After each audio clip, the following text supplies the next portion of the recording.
이중고라는 걸 바로 이럴 때 쓰는 표현이죠. 미국과 중국 사이에 끼어있는 우리나라 증시는 괜히 억울한 매도세를 맞고 있습니다.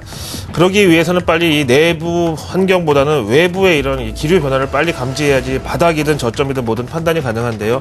아직까지 양국에서 어떠한 이 안도 시그널은 나오지가 않고 있습니다. 하지만 우리나라 그동안 낙폭이 과대했던 것을 생각한다면은 저가 매수까지는 아니더라도 이제는 좀 어느 정도 저점을 다지는 구간이 나올 때가 되지 않았느냐. 하지만 아직까지도 지금의 바닥이라고 판단하기에는 너무나 불확실성이 많습니다.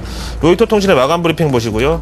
앞에서 얘기 나온 미국의 10년 만기 국채금리 오늘 변화, 그 다음에 중국 관련 이슈들도 나와 있고요. 또 뉴욕 연준에서 새로운 공개시장 조작 테스트를 발표했는데 이 내용이 무엇인지를 한번 살펴보기로 하시죠. 자, 먼저 로이터 통신의 마감 브리핑으로 출발합니다. 오늘 미 증시가 다른 건 몰라도 국채금리가 급등했다가 저항에 도달하면서 맞고 떨어졌는데 여기에 따라서 월가도 낙폭을 줄였다. 일단 좀 뭔가 침울한 표정의 이 트레이더 사진이 나와 있고요. 어제 중국발 유동성 리스크에 위축된 아시아 그리고 유럽 증시의 급락을 이어받으면서 월가도 역시 1% 넘게 하락 출발을 했고요. 장중 하락폭이 보시다시피 2%까지 확대됐지만 미 국채금리가 2.6%를 넘어가면서 갑자기 저항을 받았고 다시 2.5%대로 급락하면서 다소나마 시장도 좀 진정이 됐고 낙폭을 축소한 채 마감했다는 설명입니다. 바로 넘어가서 10년 만기 국채금리 오늘 하루 동안 흐름 보실까요?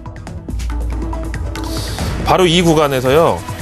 2.6을 넘어가려고 하다가 저항을 몇 번 받았는데 2번 정도 쌍봉을 형성하더니 그 세 번째는 바로 뚫고 올라가서 2.6% 후반대까지 갔습니다. 하지만 여기에 도달한 이후 보시다시피 약 0.1% 한 10bp 정도를 급락하고 있는 구간이 나오고요. 현재 2.5% 초중반대에서 자리를 잡았고 어제 국채금리와 비슷한 수준까지 현재 내려와 있는 상황입니다. 그래서 이제 또다시 본문으로 돌아와서 말씀드리겠는데요. 자, 로이터 통신의 마감 브리핑에서는 또 다른 이제 요인 하나를 들고 있는데요. 그게 바로 오늘 연설을 가진 3명의 연준 임원들 가운데 3명 중에 2명이 양적 완화 축소에 대한 논란이 좀 시의적절하지 않았다. 부적절했다. 뭔가 좀 시장을 달래려는 노력이 있어야 될 것이다. 라고 비판을 내놓은 것도 역시 투심 회복에 기여했다는 설명입니다. 하지만 오늘 미증시 10개 구성업종 모두 1%대의 하락률. 이 가운데서 특히 금융주하고 제조업종의 낙폭이 컸다네요. 뭐 어떻게 보면 당연한 거죠. 저는 금융주하고 우리나라 코스피 증시를 여러 번 비교해 드렸었는데 KBW 은행지수를 오늘도 한번 보고 갈게요. 자, 주황색 선이 KBW 은행지수고요. 연두색 선이 우리나라입니다. 근데 이 KBW 은행지수는 프라이머리 딜러십, 그러니까 연준하고 직접 채권이나 팁스 같은 거 거래하는 이 선택받은 그야말로 인증 딜러들, 이 금융사들 24개를 지수화해 놓은 것이 바로 이 KBW 은행 지수인데 보시다시피 한 4월까지는 동조화를 나타내다가 지금 5월 들어서면서 코스피가 급격하게 처지고 있고요. 이거는 이제 이 상승분 쫓아가지 못한 거는요. 니케이 지수 때문이라고 말씀을 드리겠는데요. 근데 이제 어쨌든 간에 갭이 좀 좁혀져야 된다. 역사적인 수준으로 봐도 너무 크다고 좀 말씀드렸었는데 이제 문제는 KBW 은행지수가 내려와서 맞출 것이냐 아니면 우리나라가 올라가서 맞출 가능성이 더 크지 않냐고 봤는데 KBW 은행지수도 처지고 코스피 지수는 더 처지고 지금 현재 이런 상황이라서 뭐 중장기적으로 봐서는 어떻게든지 간에 갭을 좁히는 상황으로 저는 보고 있습니다만 아직까지는 단기간 내에 코스피가 올라붙일 상황이 좀 아닌 것으로 일단은 좀 보고 있습니다. 그렇다면 KBW 은행지수가 더 내려와서 맞출 것이냐 아무래도 그쪽으로 조금 부동화가 더 크게 처진다라고 지금 현재로서는 볼 수가 있겠는데요. 자, 여기에 또 한번 단초를 제공한 것은 중국 관련 이슈였죠. 중국은 중국 뉴스에서 신화통신 보시죠. 신화통신은요, 중국 중앙은행인 인민은행이 여기서 국내는 이제 중국 내잖아요.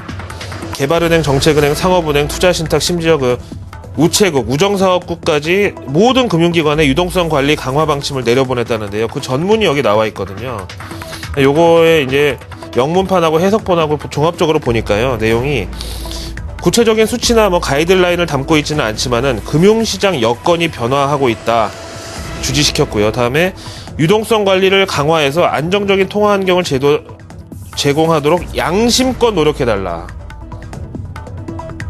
알아서 잘해라 이런 게 진짜 무서운 표현이잖아요. 그리고 향후 유동성 상황을 주의 깊게 관찰하면서 자기 자본 비율과 이런 것들 재정 건전성 관련된 거는 언제든 불시에 점검했을 때 이상 없도록 하라는 내용이죠. 이것도 역시 알아서 해라, 유동성 상황을 주의 깊게 관찰하면서 뭔가 좀 심상치 않은 좀 위협적인 분위기가 담겨 있고요. 이제 그런 차원에서 이런 공문을 하달받은 시중은행들이 당연히 긴축의 느낌을 받을 수밖에 없고, 뭐 디레버리지에 나서는 건 당연하죠. 다음번 자막에 유동성 상황에 대해서 예민해진 상황으로 이제 지금 볼 수밖에 없다, 이렇게 표시를 했고요. 다음 이제 상해 지수에 대해서 신화통신에서도 여러 가지 분석 내용을 올라오고 있는데 함께 같이 보실까요?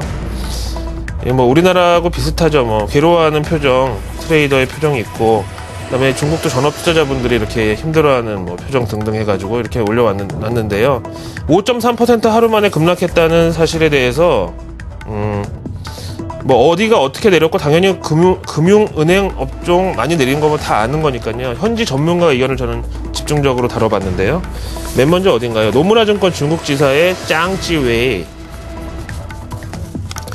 어제 중국인민은행이 중국의 유동성 수준은 현재 리즈너블하다, 정상적이다라고 발언한 것을 두고서 중국 당국은 시중금리가 조금 올라가는 부작용을 감수하더라도 시중의 유동성 공급을 늘리는 통화 완화 기조는 앞으로도 없을 테니까 시장도 기대하지 말라, 이런 스탠스였고, 그 이유에 대해서 많은 사람들이 도대체 원인이 뭐냐, 단순 정책 기조가 매파적인 거냐, 아니면 자산 버블을 통제하기 위한 어떤 위험 신호를 감지한 것이냐 의구심을 품게 했다고 정리했습니다. 다음으로 스탠다드 차타드.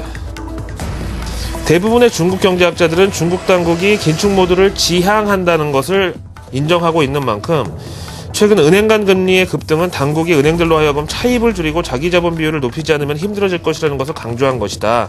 하지만 이런 일종의 이제 고통 감내, 시술 이런 거는 어떻게든지 치료를 위한 것이지 환자를 죽이려는 게 아니다. 그래서 결국 일정 기간 이 고통을 감내하면은 중국 은행들의 재정 건전성은 당국이 원하는 수준의 이런 통제 하에 놓이게 될 것이다라고 주장했습니다. 다음 세 번째가 제일 저는 반가워요. 무조건 악재라고만 생각하지는 말아라. 왜냐하면은 아트캐신이 이 자사 트레이더들에게 보내는 서신에서 중국 섀도우 뱅킹 있죠. 뭐 무장부 거래 이렇게 얘기하니까 조금 뭐 촌스러운 느낌이 드는데, 그야말로 이제 당국에서 모니터링 할 수 없는 내부적인 은밀한 이 금융거래 있잖아요. 뭐 옛날에 우리 유행했던 환치기 등등 해가지고요. 뭐 꺾기 뭐 그런 게 이제 중국도 요즘 많은가 봐요. 어쨌든 그래서 저기에 대해서 강력한 단속 의지가 있어서 상해 지수는 다우로 한 사람은 800포인트가 한 번에 빠진 걸로 이제는 베어마켓에 진입했다고 판정을 내렸다. 그런데 현재 금융시장 제반 여건이 안전자산 수요가 미 국채에 몰리는 환경 쪽으로 조성이 되고 있어서 이제 돈이 저렇게 몰리면은 미 국채금리 하향 가능성이 좀 높아지는 것이 아니냐라고 얘기를 했습니다. 오늘 이런 시각이 많이 나왔습니다. 왜냐면 2.6% 누가 봐도 진짜 이상 급등이었지만 그걸 맞고 떨어지는 폭이 상당히 컸기 때문인데요. 비즈니스 인사이더 보실까요?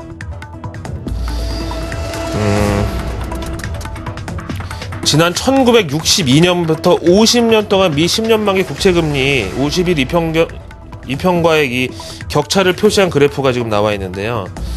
현재 미 국채금리와 50일 이평선과의 차이는 보시다시피 33.3%까지 확대되면서 사상 최고 수준을 기록하고 있죠.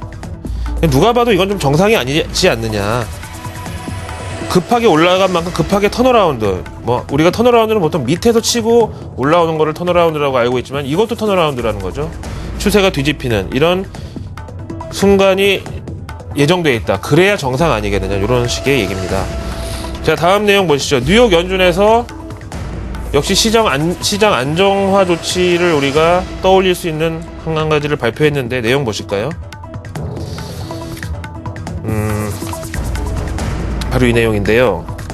지난 2009년 11월로 거슬러 올라가면은 금융위기로부터 한창 탈출 노력이 이루어지고 있을 때 뉴욕 연준은 FOMC로부터 공개 시장 조작의 권한을 부여받았는데, 여기에 따라서 뉴욕 연준은 6월 25일, 우리는 오늘인데 현지 시간으로 바로 내일 프라이머리 딜러, 즉 뉴욕 연준과 직접 거래를 하는 딜러들로부터 소규모의 레포, 우리말로 환매 조건부 채권 매입에 나선다고 발표했습니다. 유동성은 이제 약간 회수를 하는 건데, 지금 이 상황에서 유동성 회수하면은 채권 금리 더 올라가면 어떡하려고 하느냐, 이게 우리가 이렇게 분노할 사항이 아니고요. 원래 이런 공개시장 조작에서 이 레포 사들이는 게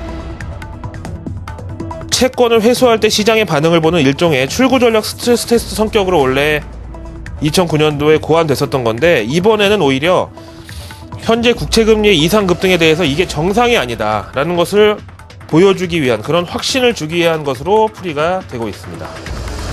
레포 매입하고 뭐 금리 움직이고 이걸 설명드리려면 저도 뭐 밤새서 공부한 다음에 그 다음날 칠판 놓고 설명드려야 되는데, 어쨌든 뉴욕 연준에서도 지금 현재 국채금리 상승이 너무나 과도하다는 점에 대해서 이렇게 나선 것이죠. 마지막으로 MSCI 한국지수하고 월가의 투자전략 데일리 리포트 하나를 볼 건데요. 먼저 매도 먼저 맞는 게 낫다고 MSCI 한국지수부터 화면으로 보시죠. 2.24%가 추가로 하락했고요. 50.15, 50에 가서 붙었습니다. 60선이 2000선 초반 정도의 코스피 지수를 나타낸다고 말씀드리는 게 엊그제 같은데, 58 깨지고 56 깨지고 54 깨지고 그 다음에는 완전히 뭐 바닥에 뚫려가지고요, 50까지 직행을 했는데, 외국인들의 투심은 아직까지도 뭐 저가 매수나 밸류에이션이나 아니면은 과매도에 집중할 생각이 전혀 없는 것으로 하방을 좀 넉넉하게 열어두시는 것이 제가 보기엔 좋아 보이고요. 자, 그 다음에 요거를 한번 보실게요. 금융업종 분석의 명가라고 알려진 오펜하이머, 메리디스 위트니도 있죠. 그 다음에 뭐 딕 보베도 있죠. 이 오펜하이머의 데일리 한번 보실까요? 보통 좀 몇 장 돼야 맞는 거 아닌가요? 이게 한 페이지짜리 끝이고요. 여기도 이제 뻥 뚫려 있어서 뭐 그림이 안 떴는 줄 알았는데, 보시다시피 새로운 의견 없음, 그냥 셀, 끝.